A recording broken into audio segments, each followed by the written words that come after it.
States should agree to take a full and complete mental.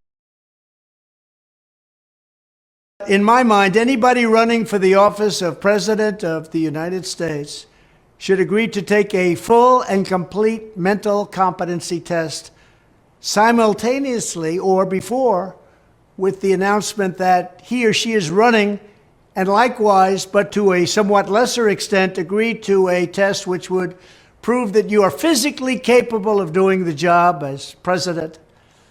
Being an outstanding president requires great mental acuity and physical stamina and strength. If you don't have these qualities or traits, it is likely that you will not succeed and you will disappoint the entire world, let alone our own country. We need to make America great again. Take a competency test. Let's see whether or not these people that are running for office are competent. I took the test 2 years ago, and I aced it. And I'd love to take it again because I think I'd even do better. Somebody running for president, where 350 million people are relying on you, they're relying on your brain, they're relying on your competence, I think taking a competency test would be a good thing.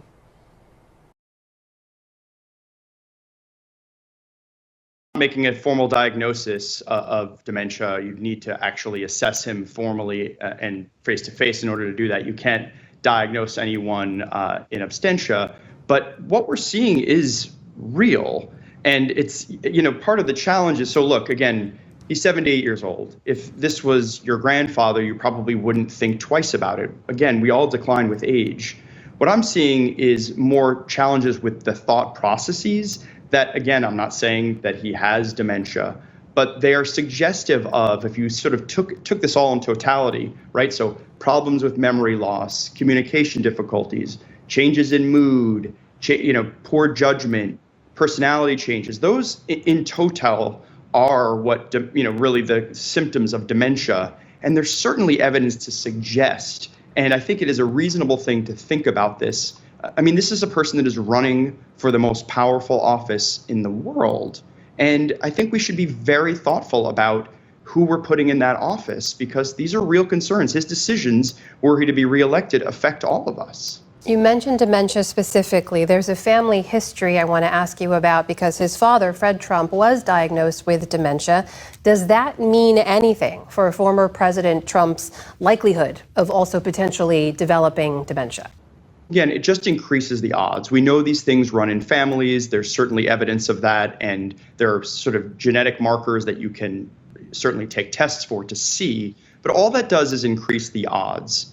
So you take that information, which as well as all the different things that you're seeing, and it paints a picture. And what I'm hoping to do is just put a little bit of a spotlight on this so that people make an informed decision about who they are putting in the Oval Office. That's all.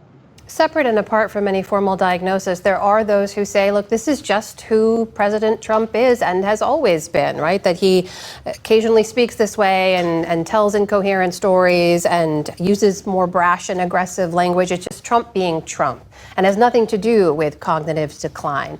Could that be it? Could it just be personality?